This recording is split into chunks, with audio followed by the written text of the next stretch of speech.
பாட்டின் பெயர் கவிதை பட்டிமன்றம். தலைப்பு அறிவா பண்பா. குழுவின் பெயர் அறிவின் கோள்கள். 4ஆம் குழு.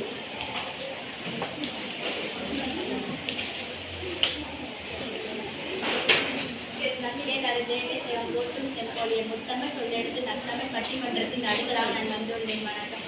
எத்திற்கும் தேன் தமிழ் எத்திற்கும் புகழ்பாட பெரிதும் தேவை அறிவா பண்பா என கவிதை வாசிக்க வருகிறார்கள். பாராட்டுக்குள்ளே நாள்கள் நன்றியும் மிக இயேசுவை சொல்லலை தெரியுமா? அருமையான அருளப்பன் ஒப்பற்ற மதியவை. முதல் கவிதை முத்தாய் பாடகிலே அழைக்கிறேன் இன்சுவை.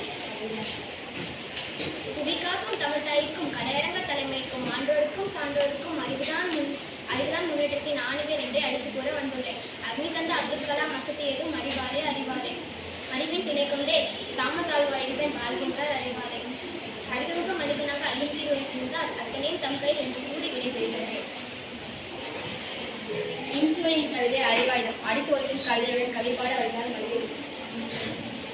அத்தமெல்லாம் தமிழை மறக்கும் பண்புதான் வெற்றிப்படி என்று பறைசாற்ற வருகிறேன். அது பண்பு தூக்கி விருப்பம் எழுதியது பண்பு தூக்கிவிட்டால் நாளிலே என்பவர் பண்பானை சிறந்தவர்தான் பலர் என்று நம் இடையே புத்தரோடு வள்ளுவரும் போதித்தல் கற்பது நன்றனியில் நினைத்து நிற்க முடிகிறது. மலர்ந்து தமிழ் கவிதை மதியொலியின் அருங்கவிதை. அடுத்த அறிவால் பயன் பேச வருகிறார் அவர்கள்.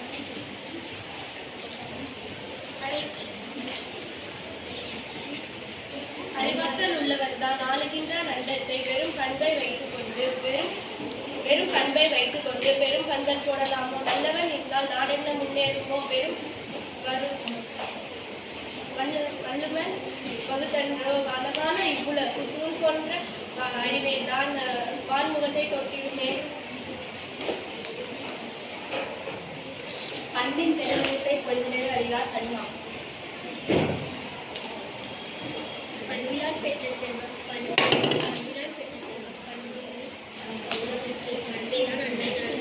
உண்மை சொல்லி ஞாபகம் அன்பின் மொழியால் அறியலாம்.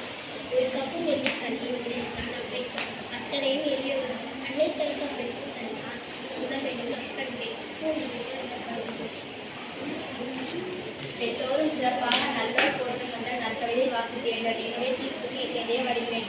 கண்ணுக்கு கருவியும் கல்விக்கு நேர்வழியும் அறிவின் பண்பை சமமாக வைத்து உறுப்புகள் பெறுவோனே. பொறியெய்து பண்பாக பால்முகம் பழமருவும் உடல் நிறைந்து வாழ்ந்தோடு நலநிலம் தானென்ற நல்ல தீர்ப்பு கூறி நானும் விடைபெறுகிறேன். நன்றி.